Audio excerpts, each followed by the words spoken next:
Good. Excellent. A few people joining. But I'll kick off and introduce myself. Many of you will recognize me. I'm Jeff Barnard. I'm co-chair of Greening Stenning, and we are an active green group that covers Stenning, Bramber, Beeding, and the surrounding area. Tonight we'd like to offer a really special welcome to Chris Tomlinson, who is the Development and Stakeholder Manager for Rampion 2. Chris is an old friend of Greening Stenning. He first spoke at one of our Green Drinks events in 2012, way back then. And that was when the first Rampion project was at a kind of a similar stage. He came back in April 2017 when the building process was well underway and almost nearly complete, to give an update on how it was going. And we organised, some of you may have come along, and we organised a boat trip out that autumn to see the wind farm, which was a fantastic day out. And I urge you to try it one day. There's boats still going out from Brighton Marina, and it was a great day. So Chris is back for a third sitting, but he's been with the project for nearly 10 years, I guess now, and has been the reassuring public face of Rampion, and has probably been to every parish hall in the area. Chris, top marks Chris for stamina. Almost, if you think about 2012, almost everything in the entire world has changed since 2012, hasn't it? But Chris is still with us, so that's really good. Now, before we kick off, just to put this in context, some of you might have tuned in to a talk back in June by Will Apps, who works for the Crown Estate, the organisation that leases out the seabed. And he was talking about the nationwide plans to quadruple the output of wind farms by 2030, which is a huge, huge increase. Well, Chris will tell us about plans to quadruple the output of the Rampion farm on our own doorstep. And we'll be speaking for about 25 minutes before we go into a kind of Q&A. Please feel free to chip in comments as we go. If you've got a question, put a little Q in front of it, and we'll be able to spot it. Chris, let me hand over to you and go for it. Thank you very much, Jeff, and good evening, everyone. Good to be with you again. Not actually face-to-face in person, but I recognise some of the faces and names there. And I really do remember that both the first one, when I thought, oh, Stenning green drinks, that sounds good. And there was a beer involved with that. And then the second one, I seem to recall, was about 200 people, I think, turned up. It was certainly you're a bit of a star billing. Right. Well, so yeah, as you say, we're now 10 years on, well, actually 11 and a half years since I started on Rampion 1. But essentially, Rampion 2 is a full decade behind where we were with the Rampion 1 process. So as Jeff said, I'll speak for about 25 minutes. I'll try and keep an eye on my clock there. I'll certainly wrap up by 8, the latest, and then we've got plenty of time for questions.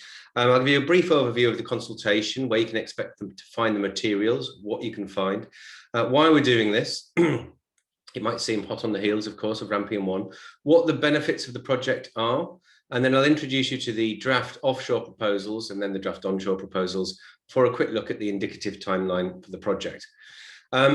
So the first point to mention is that rampion2.com is where you can find all the information.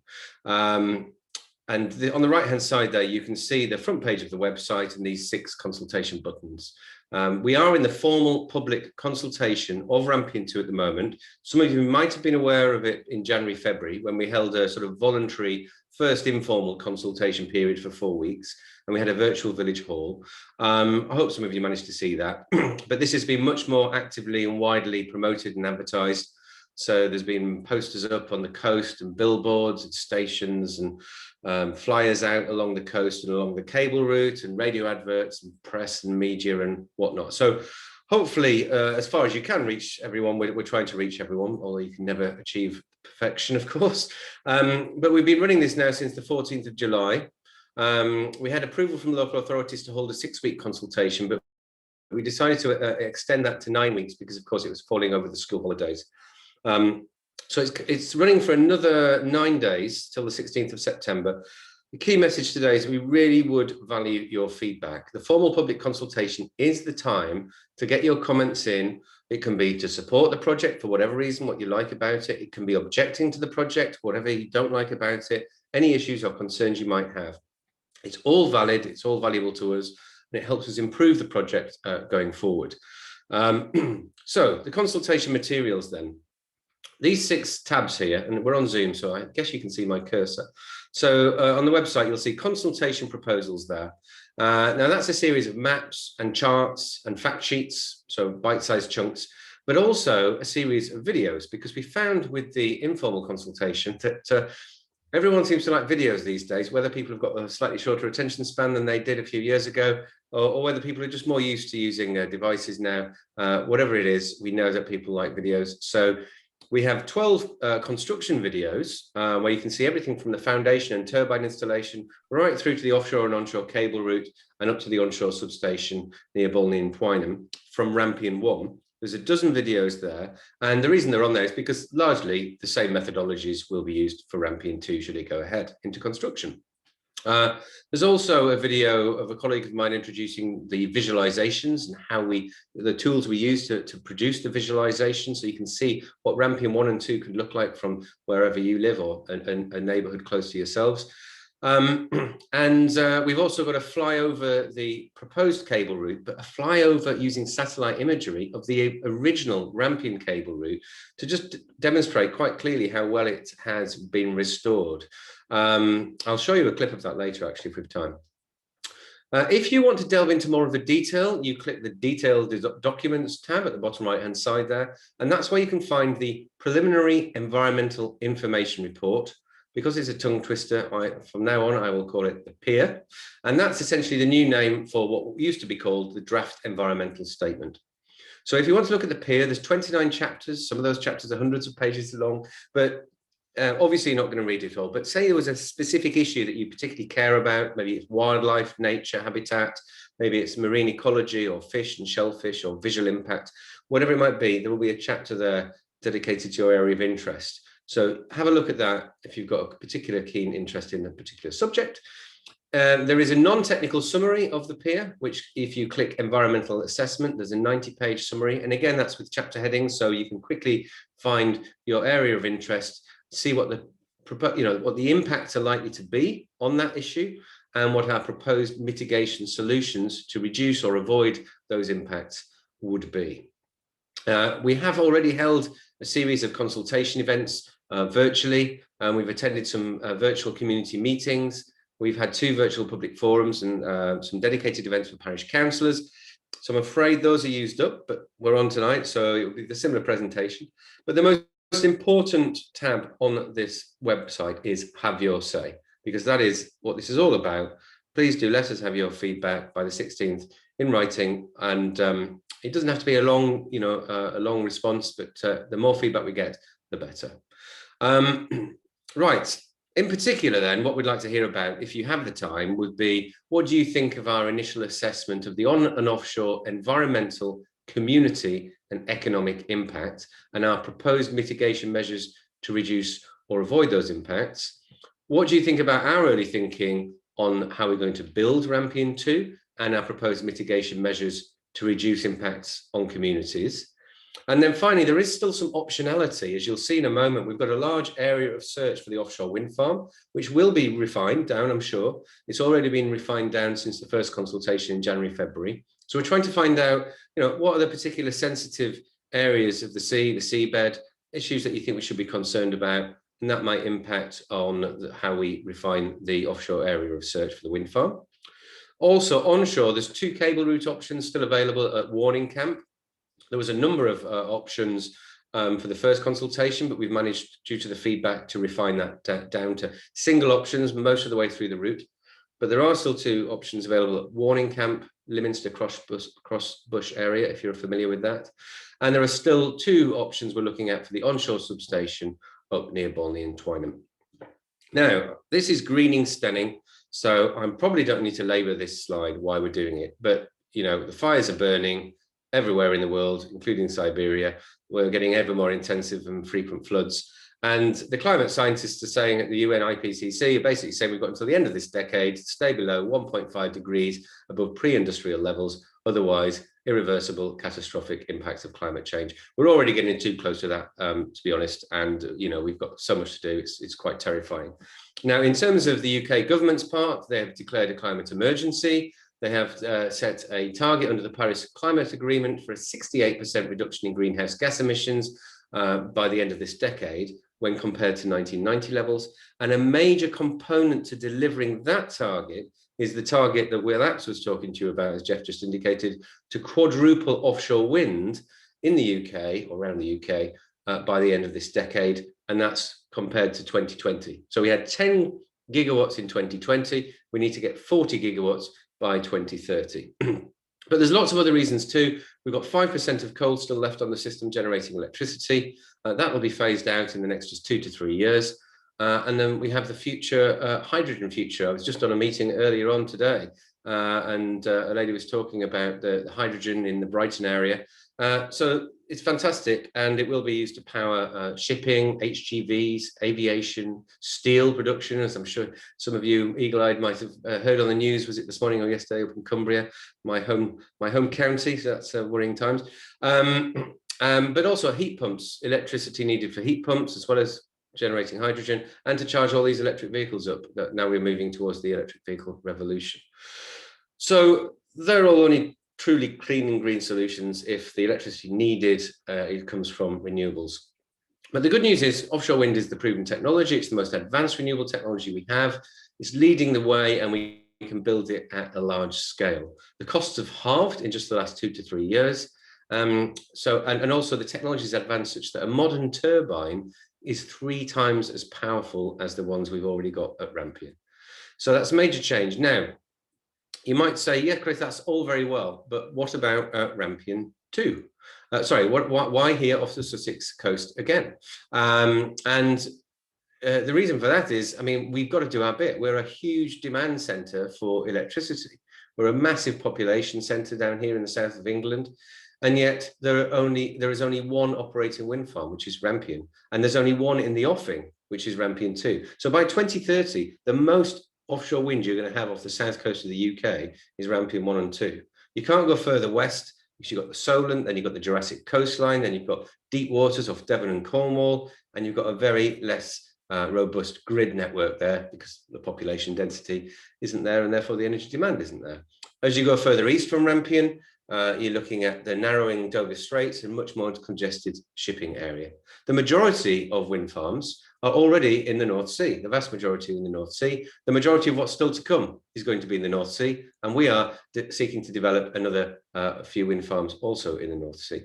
And the majority of the remainder, by the way, are for North Wales and Cumbria and Lancashire coasts. So that's why we need Rampion 2. What could Rampion 2 contribute to this climate crisis? Well, Rampion 1 already generates power for 350,000 homes. That's around half the homes in the whole of Sussex. Rampion 2 could generate power for over 1 million more homes, in addition to what we already provide. And we're already saving around 600,000 tonnes of carbon dioxide every year for the lifetime of Rampion 1. We could save nearly 2 million tonnes more every year for the lifetime of the project of Rampion 2. There's also all the jobs, the apprenticeships. We've had 8 apprentices through the door. Some of them are already working offshore on the wind farm now. We've had 8 graduates through the door. We're continuing those initiatives as well. We promote jobs locally, the 65 full-time permanent jobs down in Newhaven. And of course, we acted as the catalyst for the regeneration of Newhaven Port, which we're very pleased about. And then there's the Rampion Fund, and we've got every intention of doing another Rampion Fund for Rampion 2. It was £4 million for the original project. 800,000 went onto the Rampion Visitor Centre in Brighton, which I'm sure you've all visited. It's free to visit the Rampion Visitor Centre, just to the east of the I-360 in Brighton, in the recently converted Seafront Arches. Highly recommend having a look at that. Lots of interactive games and fun for all the family, as they say. In all, £4 million we contributed to a community fund. Right, and I want to press on with Rampion 2. So we started off with this red line boundary for the first consultation period. But listening to all the feedback we received, we've actually dropped this area to the east, mainly because of views from the Heritage Coast, some sensitive considerations there, and also to increase the distance to the traffic separation scheme, which is the busiest shipping lane in Europe. And here on the west side, there's been a few clips made as well to provide more space between the array area and the Owers and Mixon rocks. So a bit of navigation information for you there. Now, the point is that was just after a 4-week consultation process. This blue area is where we're looking for the optimal site for the wind farm. The turbines won't cover that entire area, but we were trying to find the optimum site for the wind farm, and we're listening to any concerns people have about particularly sensitive areas within that blue hatched area. The green corridor you see there is the export cable corridor. So that's another area of search as to where we would bring the power ashore at Climping Beach. Now, I mentioned a bit about the turbine technology development. We couldn't even buy the turbines, as I mentioned, from we've got up and running at Rampion for even now. Technology's moved that fast. The good news is just a 50% increase in the turbine height more than doubles the power. So we're looking at hopefully about 3 times the power of Rampion 1 with a maximum of 116 turbines. But if we looked at the larger end of the turbine sizes, we'd need fewer turbines than 116. So the largest turbine, you'd probably need about 75 to meet the 1200 megawatts that we're seeking to generate and connect to the grid.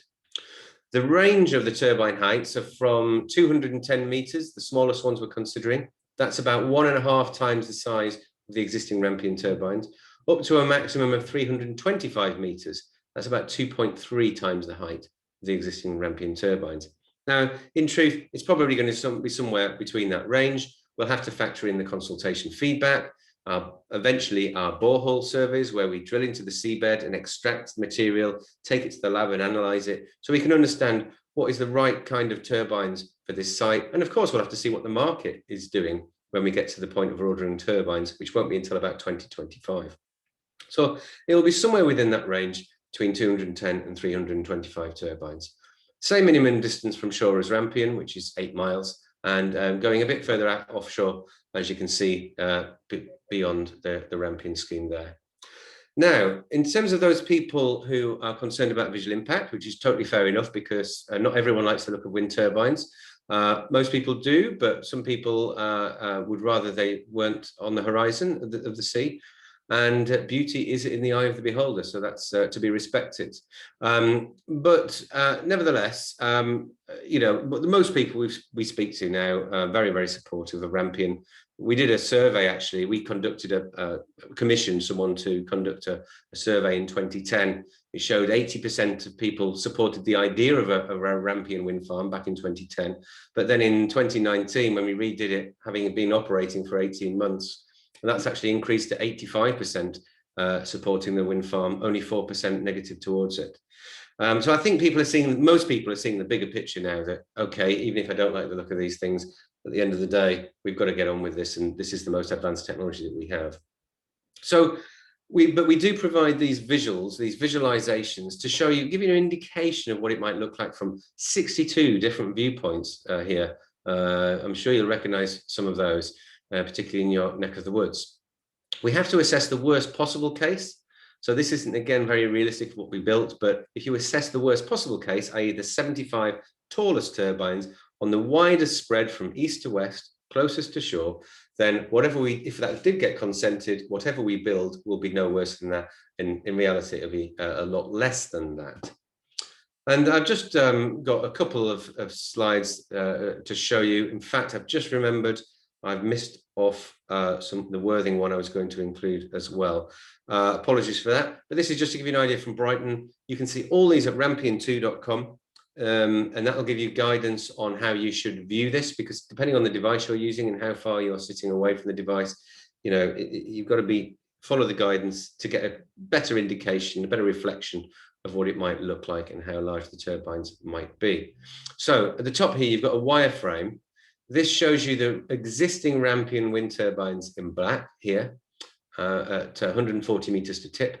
And then the red turbines here, 325 meters to tip, some 2.3 times the height. So this is the worst case scenario. And then here you can see the image on a photograph of what it might look like. That's the left-hand plate. And then coming to the right, obviously, sometimes the turbines look black because the sun's behind, especially in the winter. But in the morning and the evening, in the summer, you'll often see them looking white because the sun is shining onto the turbines. And of course, you don't always see the turbines anyway. I was on Worthing Beach on the weekend and it was a really hot day. Couldn't see a thing because it was too hazy. Okay, I'm now going to move on to the onshore proposals. We have to connect into the national transmission grid, what we call the electron motorway. I know some people might say, why can't you connect to the coast? We really can't, it's impossible. We couldn't do it with Rampion 1, that was 400 megawatts. That's the size of a conventional gas-fired power station. This is going to be 3 times the size, the size of a conventional nuclear power station in terms of the power output. So we have to connect to the transmission network, that's here in purple. We couldn't use the same infrastructure again because we had to design the cable back in 2014 for the Rampion wind farm at 400 megawatts. You can't put a finger in the air and think, oh, maybe one day in a few years' time, we might get invited to seek to extend this wind farm. And if we were invited to do that, we'd go for 1200 megawatts. You can't predict the future in that way. And because cost to the consumer is paramount, Ofgem, the energy regulator, simply would not allow you to future-proof something that might never happen. So we can't use the existing cables. We can't use the existing route from Rampion 1 because the landfall at Brooklands Pleasure Park is now too congested because of our own cables and because of GlaxoSmithKline and because of Southern Waters outfall, and also because of some contaminated land there that we ran into the first time around. So there's too congested there. And there's another congestion point up at Tottington Mount, which I won't get into in the interest of time, but happy to discuss it other questions. So we had to find a new place to land the cables from the offshore area to connect to the transmission grid. Incidentally, we did look at other options to Bolney. We did a feasibility study looking at Lovedean here on the west side near Southampton, Forley and Chilling here near just off the Solent, and Ninfield here on the east, well into East Sussex there. But they would require much longer offshore cables, so more impacts offshore, much greater costs, 5 to 10 times the cost for offshore cabling and installation than it is onshore, and nevertheless still major onshore cable routes, especially for the one at Lovedean. But nevertheless, no matter what our own feasibility threw out, really National Grid are the organisation that matter. They're the ones that offer connection agreements, and they give us a connection agreement for Bolney once again for a connection in 28-29.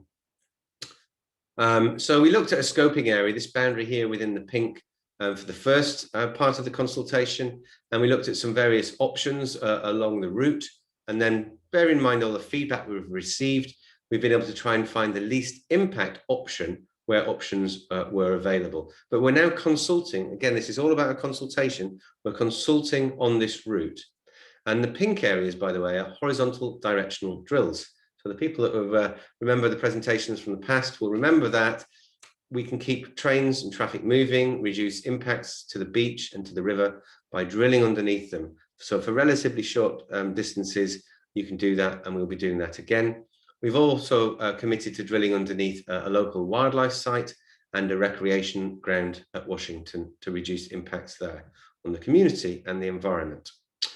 So there's still 2 options left here at Warning Camp, although it's quite a long way from Stenning, so I think I'll skip on and happy to take any questions on that further down the line. Substation, way up at Bolney. This is the actual Bolney National Grid substation I'm ringing here. The Rampion 1 substation I'm ringing here.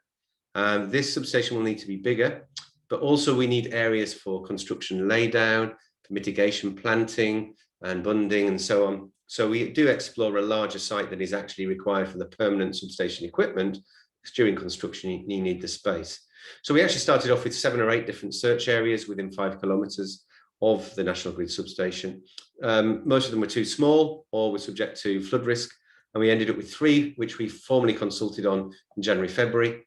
The one at the south here, Wynham Lane South, had the most objections by far, and it was overlooked by a much larger number of properties. It also had some other environmental issues, so we omitted that from the formal consultation, and we're now consulting on these 2 sites here, Bolney Road, Kent Street. This is the A272, just to get your bearings. This is Cowfold here, and this is Wynham Lane North. So again, seeking as much information as possible.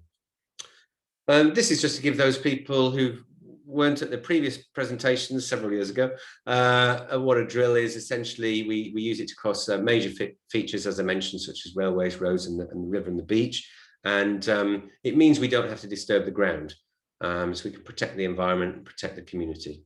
Also, there's a lot of public rights of way along the cable route, because the cable route is a linear infrastructure project. And of course, we go through the South Downs. So with Rampion 1, I think there were about 32, I think, public rights of way we crossed. And what we do to keep them open is we set up this level crossing kind of scenario here.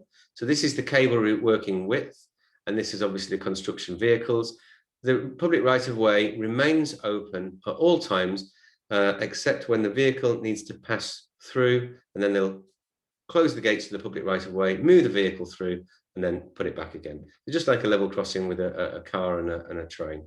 Obviously, you need to set this up. So you do need to close it for 2 consecutive days to set up this, and that will all be signed and noticed accordingly. And then to the reinstatement. Some of you may have lived quite close to the cable route for Rampion 1, and I'm very interested in your feedback on it. We think it's been a success, but happy to hear alternative views. There was one short stretch at Truly Hill, which we had to go back and dig up. It's a few hundred meters, and then we had to wait for the next growing season, which was just this spring, to reseed it. So that's a little bit behind, but that's just a few hundred meters of the 27-kilometer route. But I hope you feel that the rest has been well reinstated. This is Tottington Mount here in the photographs. This was the most tricky part of the route. Shallow topsoil, sensitive chalk grassland, and yeah, very steep as well. And you can see how well it's reinstated there. And I do have a little video here, which I think I've got time for. Yeah, I've got 3 minutes, I think. I'm going to run this video. So this runs for about 80 seconds or so. There's a full 8.5-minute version of this video at rampion2.com. So you can see much more of the cable route from Rampion 1. So I've split the screen up into 3 vertical rectangles. On the left-hand side lit up there, you can see the lands before construction in April 2015. Some nice pastoral land there. Now you can see the scar in the landscape, the temporary scar, obviously, as we've stripped the topsoil, stripped the subsoil, and we're working through the grassland and then into the arable land. And now on the right, you can see it. This is April 2020. This is satellite imagery. You can check it. You're more than welcome. And you can see how well the land has restored. And you can barely see where the cable route is. And that's just after about 2 years, not even 2 years following the reinstatement works. This slightly wider area here is a compound for the horizontal directional drill to go under the River Ada. We'd be needing the same kind of principle again for the River Arun on Rampion 2. And then as we emerge to the east here, we've got an area of ancient woodland. So we can actually narrow to a pinch point the working width for the cable route here as we re-emerge to avoid that ancient woodland. And again, on the right, look, you can't see where the working width has been at all, just 18 months to 2 years after reinstatement. So we think that's been a great success. And if you do too, please let us know. If you don't, also, please let us know. My final slide then, I think I've got 60 seconds. So what happens next? For the rest of this year, we'll be analysing the consultation feedback. Hopefully we'll receive a lot of that by the 16th of September.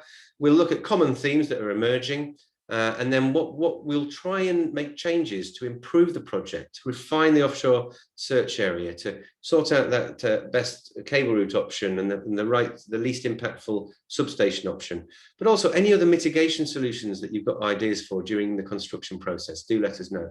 So we'll try and accommodate that. It'll all be set out in a consultation report. There'll then be our final refined proposals and the final environmental statement. And that package of 3 documents will become our consent application, which we'll submit at the end of March, probably somewhere like that, the end of Q1 in 2022, next year. We then anticipate the planning inspectorate, who will examine the proposals, to do so within about 15 months. So we're expecting a decision around mid-2023. If that was a consent award, we then will be securing the finance, which we think will be by the end of 2024. So we can place contracts and place orders in 2025, starting construction onshore, probably back end of 25, offshore, probably early 26. And then we're looking at being fully operational before the end of the decade for those all-important targets by 2028, 2029. And that's just some contact information there, and it's back on 8 o'clock, so I'll hand back over to Jeff. And I know that was a quick scanter through. I hope you managed to pick up on it, but do please ask any questions you'd like. Thank you for listening. Fantastic, Chris. Actually, it'd be helpful if you could send me the PowerPoint file afterwards, Chris, so we can stick it on the website too. But get everybody, yes, do get stuck in with your questions. I'll kind of pick them up as in the order they've come in so far. I see this one from Mike Dixon is asking, will you eventually replace the existing generators with new larger ones? Yes, I'm just making a note to send you the slides tomorrow. Yes, absolutely. So, well, not necessarily. So what will happen is the Rampion 1 wind farm will be up and running for around 25 years from when we completed it in 2018. Now, as it gets towards the back end of that, towards the 25-year limit, if it's working smoothly, everything's working well, we'll keep it running. If things start to go wrong, more and more things go wrong, a bit like a second-hand car, and we think, oh, there's a better technology, the latest technology of the day, then the company then, and the people working for it then, won't be me in 25 years, will, they can repower it with the latest technology of the day. However, they would have to go through the same planning process again. So there'll be a consultation process, the environmental impact assessment, the environmental statement, the whole process would have to be rerun, and it would be on that footprint. So yeah, every possibility that might happen in the future, we'll have to see. Perhaps nuclear fusion is actually on the table for everyone by then, but I think we've been thinking that for some decades and it's still not happened, so I'm not holding my breath. Yeah, right, okay. Next one in from Christine Randall. She says, am I right in saying that a number of our local MPs have raised concerns about the development and pointed out that Rampion already meets, not quite sure you mean here, the 40% target figures? How good are the kind of relations with our local MPs in the region? So we've written to MPs many times over the last 12 to 18 months, and we've met most of the MPs, by far most of the MPs, some more than others. I'm not going to name names, but there's one MP who hasn't responded to us at all on our invitation. Yeah, I am aware of the vast majority of MPs, by the way, I have to say, are very supportive, running right the way from Maria Caulfield in Lewis district there, right the way through Brighton to Worthing and across and up to the substation. Some obviously have very valid concerns. So, for example, we met Mims Davis, who is the MP for the constituents that live near the onshore substation for Rampion 1 and one of the proposed sites for Rampion 2. And obviously, while she fully supports offshore wind and she wants to make sure she's looking out for her local residents, and they have concerns about actually the mitigating impacts during that construction. This is excellent feedback. This is the kind of feedback that we want to hear, that can help us improve not only the plans right now that we're going to submit for a consent application, but also going right through to contracts. So the tender processes that we run and the contracts that we will have will ultimately, manage the construction of the substation or the cable route. We want to make sure that these messages that we're hearing from the local community and from the local MPs and councils will find their way into those contracts. So really good for the most part. I am aware of the statement that came out from Nick Gibb, MP, who we haven't had the pleasure of meeting as yet, who we would very much like to meet. I think the concern is there is an organisation there, Protect Coastal England, who are quite opposed to the project, and they're suggesting that all offshore wind should go in the North Sea. And of course, my response to that is very clear. The vast majority of wind farms are in the North Sea. There's 40 odd operating in the UK. The majority of those in the North Sea, only one off the south coast, that's Rampion. This is where the population is. This is where the energy demand is. Isn't it right that we do our bit here? And yeah, I feel very passionate about that, actually. And also, you know, this is a good site. This is a very good site for wind energy. It might be marginally better wind speeds in the North Sea in places, but there's still excellent wind speeds here off the Sussex coast. We are forecast to generate electricity, you know, for 350,000 homes. We outperformed by 15% last year. This is not COVID related. This is to do with the outperformance of the wind farm itself. So absolutely fantastic news. So yeah, of course we're looking at the North Sea. We've got our own projects that we're developing in the North Sea and elsewhere in Europe and the world. But this is a good site, and we have to take advantage of that. Yeah. Okay. Now here's a question from Vicky Johnson, which I think we often get asked: is what's the carbon cost of the manufacturing and construction? I mean, how quick is the payback time with these new massive turbines? Yeah, it's a good question. I get asked this a little while. It's a good question. I don't know the exact figures for Rampion 2. There is a section actually on CO2 emissions within the PIA. I confess I don't know it in detail. As I say, there's thousands and thousands of pages in the PIA. But what I can tell you is a sort of rule of thumb. If you add up the extraction of the metals, the minerals, the construction, the manufacture of the wind turbines and the foundations and the cables and everything else, transportation to site, the assembly, the construction. If you add that all together, a wind farm, I'm not saying Rampion wind farm, a wind farm will pay that back between 3 and 9 months, depending on the wind farm, depending on the location, depending on the capacity factor, a whole range of different things. But I think probably with offshore wind, you're probably looking at more like 6 to 9 months for that energy and CO2 payback. But now Rampion 2 has a lifespan of 25 to 30 years, Rampion 1 25 years, and that's because with ever more experience, we can see these things having a longer lifespan. So after 6 to 9 months, everything else for that 25 to 30 years is net gain. And actually, one basic question: what are these turbines made of? Steel, for the most part. Steel. Yeah. Okay. So that's all reassuring. Suzanne's asking about the construction traffic side of it.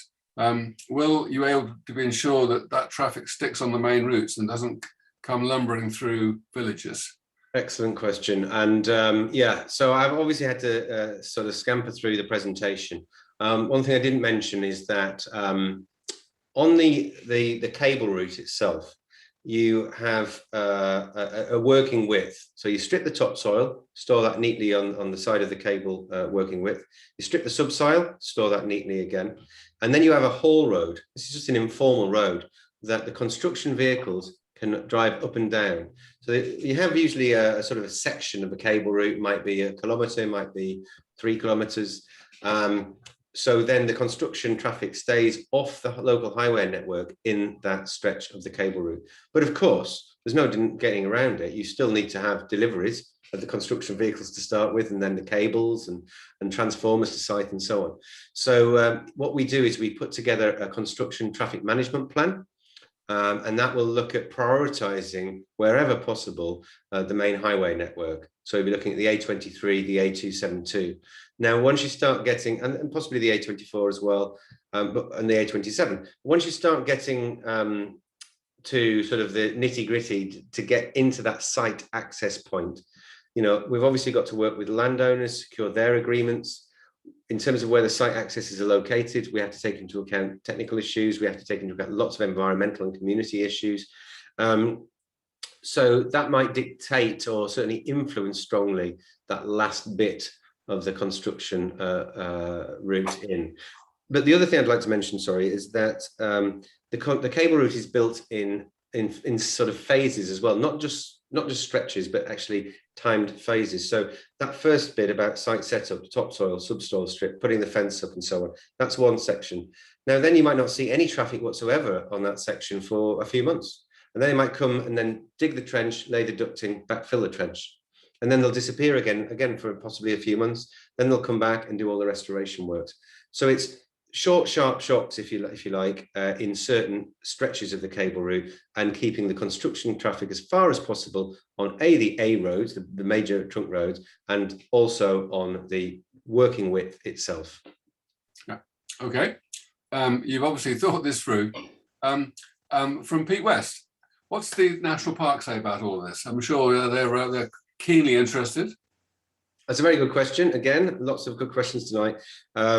So I saw, if you can forgive me, we are back to back. This is my 6th meeting like this today. Same number yesterday. So I saw that on Monday morning, I think it was, a colleague sent an email saying the South Downs Park Authority have submitted their feedback. I think it was their formal feedback, or it might have been a set series of questions that we need to get answers to. I haven't had a chance to read it yet, so I'm afraid I'm not sure. I have met the elected members and the senior officials from the South Downs National Park Authority. Their first concern, as always, as was the case with Rampion 1, was, well, why do you need to cross the national park? Surely there's another option. And that's why I tried to set out, I'm afraid we do have to connect to the electron motorway, the national transmission grid, north of the national park. And because the national park is linear and you can't drill underneath that, we do have to cross it. As I say, we did look at alternative options further to the east, further to the west, and so on, but that was not feasible, and in fact still required crossing the national park. So we try and minimize that impact wherever we can. We are undergrounding this, don't forget, and it is a very temporary scar. I'm hoping many people on the call, I know many of you live near the original cable route, and I'm hoping you found it been a successful reinstatement. Carillion did go bust, by the way, during that, which is very unfortunate for us. We did lose some time on there as well, so it would have been quicker had that not occurred. They were our lead cable route contractor. But yeah, other things the National Park said. So then, of course, once we had to communicate this quite strongly and persuasively, look, this is why we need to cross the national park. We don't want to, we'd rather not, but there is no alternative. And, you know, climate change is a big issue here. But then it's about working with them to minimize the impacts during construction, to expedite that construction work, as I've been talking about, to protect users of public rights of way, including horse riders, cyclists, walkers, and so on. And to make sure the restoration is a success, like we managed at Tottington Mount with that sensitive chalk grasslands. So there are things we can do in the design and the construction phase to reduce that impact, including biodiversity net gain, which we're discussing with them as well. Right. Good.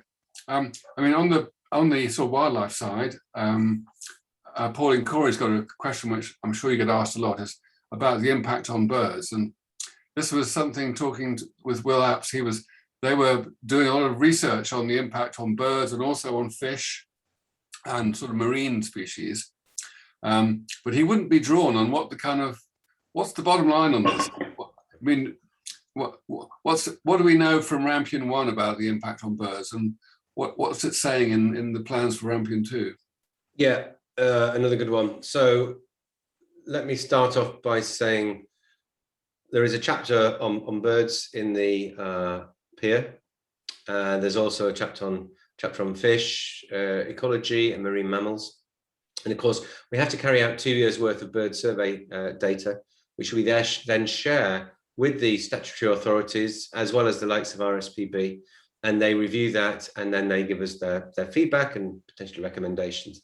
Now, I'm pleased to say that for Rampion 1, the feedback was very much, this is an insignificant site for birds, which is nice to hear as a wind farm developer. I mean, none of us want to have, negative impacts on wildlife. I mean, that's not why we're in the business.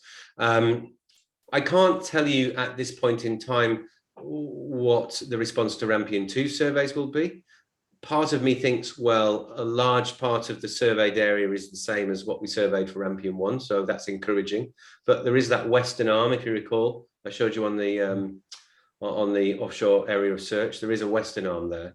But again, the feedback that we've get from these surveys, and then the response that we get from the statutory bodies like the Marine Management Organisation, Natural England, RSPB and the like, that will help shape this project. That's what survey results and consultation is all designed to do, to reduce the impact of the project onshore and offshore.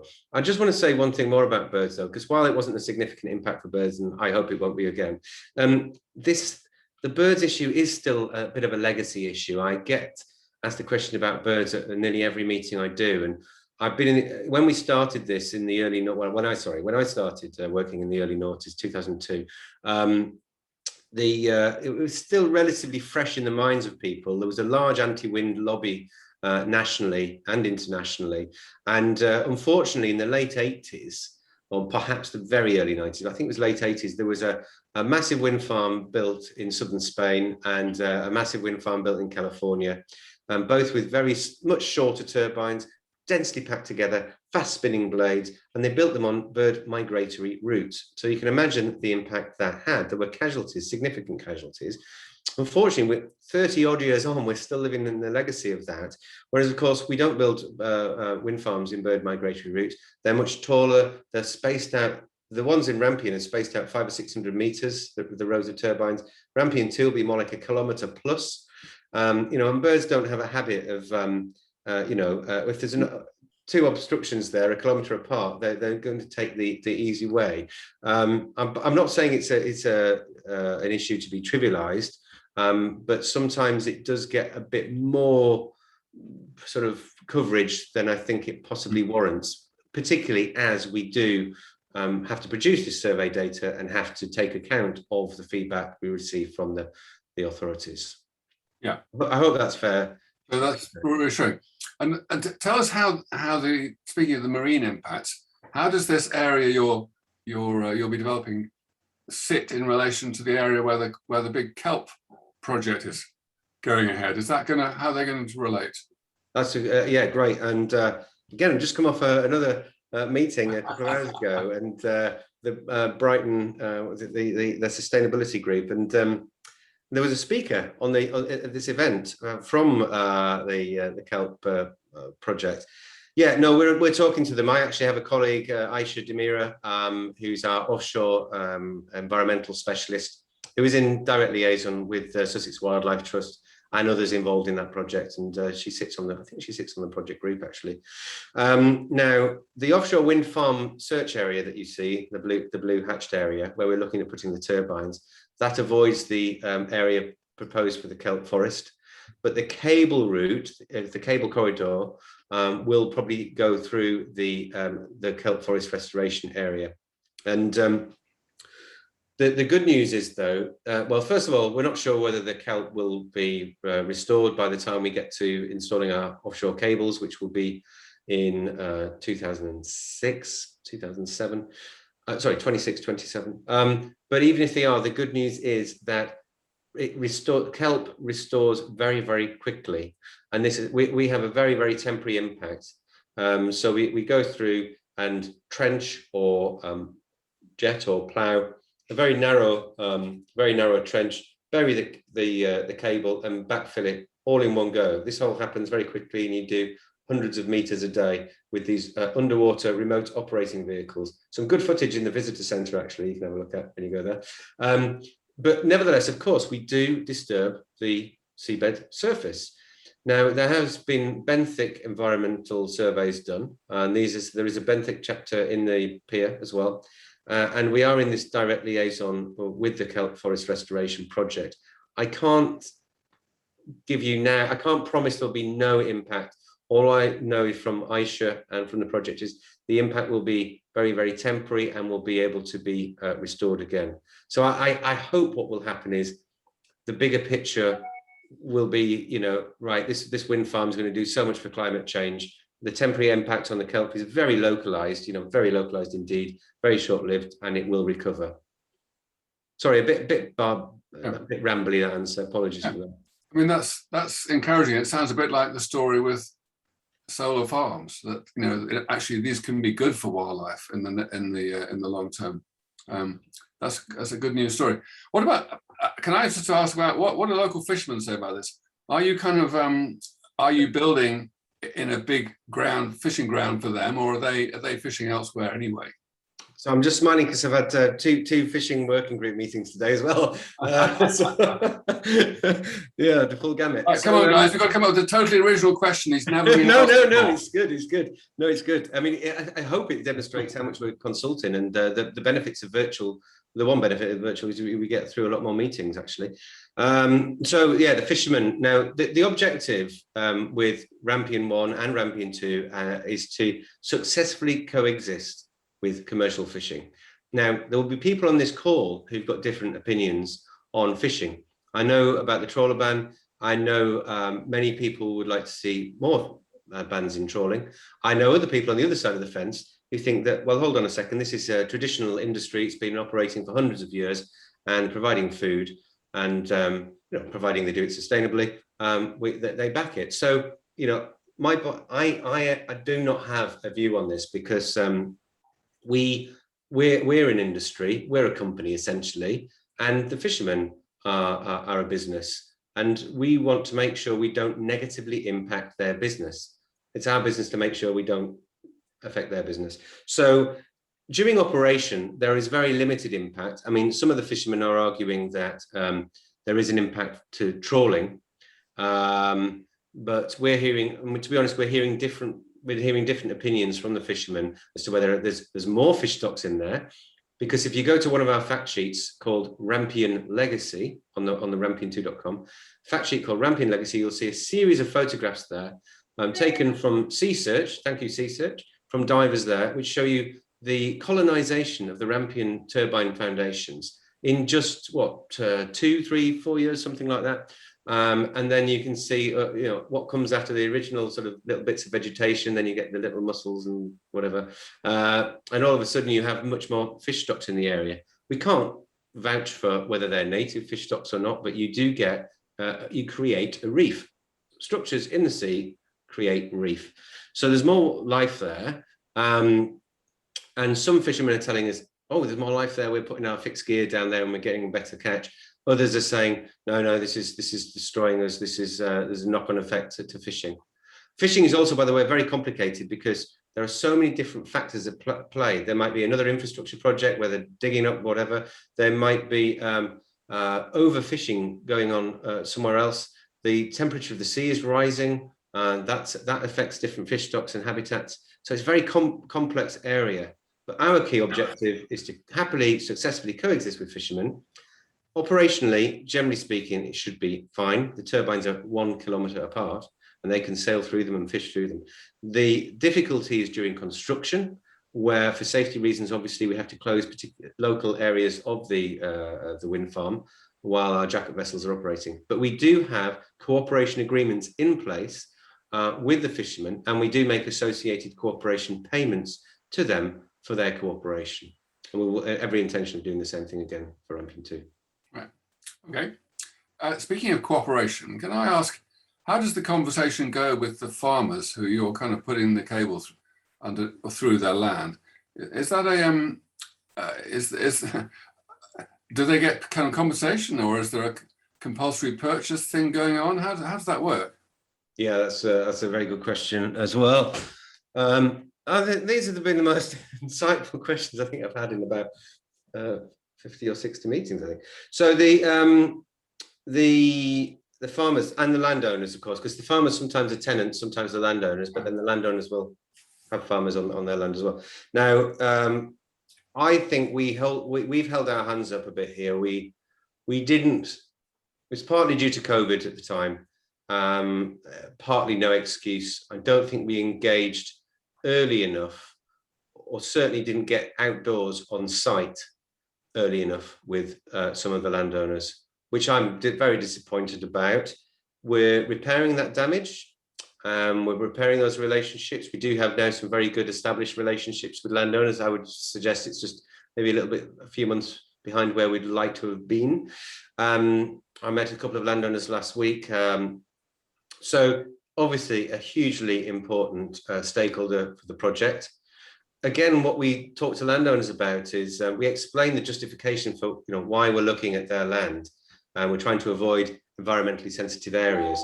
It's got to be technically deliverable. It can't be too steep a slope. We've got to avoid, say, flood risk areas, dwellings, communities and so on, villages. So we explain that why we've come to the solution that we think this is the least impact route. And then we will talk about specifically their land, how we can microsite within their land to avoid their particular areas of interest. They might want to stay towards a field boundary rather than being smack bang in the middle of a field. They might have a particular a tree that they want to protect, or part of their land might be more lucrative for a particular crop than another part of their land, things like that. So we will be liaising with them, but ultimately we would rather not be compulsory purchasing. We do have the powers under the nationally significant infrastructure project, has to follow the Planning Act 2008. It does give us the powers to compulsory purchase. It's not something we want to do. It's not something we did once on Rampion 1. We don't want to do it on Rampion 2 at all. So we will continue those negotiations. And yes, these are commercial agreements, and payments will be made for essentially leasing their land so we can put our infrastructure underneath it. So, I mean, for a farmer who's actually happy for this to happen, is this quite a substantial boon for them, or don't need to give figures, but is it quite a juicy offer? I wouldn't like to say actually that, because you will. Well, first of all, in a negotiation, it is a negotiation, isn't it? And it's very commercially sensitive. Here. But also, to one landowner, they may feel it's a substantial amount of money. To another landowner, perhaps they don't feel it's a substantial amount of money. I guess it depends perhaps how much land they own, how much, perhaps it depends on how much money they make from the land through agriculture or whatever else they do with the land. I'd rather not comment further on that, really. And what about if we offered our back gardens through standing? Is that going to work as an alternative route? No? I think that make this the last question, actually, which talks about the the bigger picture story. Are there any plans? This is from Mal, for specific plans for energy storage and kind of grid balancing with the project, because you produce the power. What's going to happen to it? And that's obviously a huge part of the longer term picture with wind power. It is, and it's again a question. It's a good one, but it's not necessarily the Rampion or Rampion 2, and the reason for that goes back to what I started with. We're a hugely populated area here in the south of England, massive electricity demand, and we're connecting into the transmission grid, which also links to Southampton, Portsmouth, major cities, and then it goes across to London. There will always be a demand for the energy generated from Rampion 2. Another great reason why off the Sussex coast is a good site for an offshore wind farm, by the way. But storage is important for the industry as a whole. If we're to quadruple from 10 gigawatts to 40 gigawatts offshore around the UK, and if the majority of that's happening in the North Sea, and of course, the population around Suffolk, Norfolk, Lincolnshire, up to East Yorkshire and beyond to the northeast in Scotland, it's not anywhere near, it's a fraction of the population density as it is down here. So that's where storage is going to be looked at in more detail, both in terms of battery storage for where the power connects to the grid, so that, for example, when the energy generation is good and everyone's asleep, you're powering up the battery, and then the following day when you've got Coronation Street half-time adverts or whatever, and the kettles go on, and you release the power from the batteries. But also, I think, by the way, my thinking, what I'd love to see, this is a personal point, not my company, I just think that there's a lot of infrastructure out there in the North Sea, a lot of pipelines, gas pipelines, oil pipelines. Now, could those pipelines be used for hydrogen?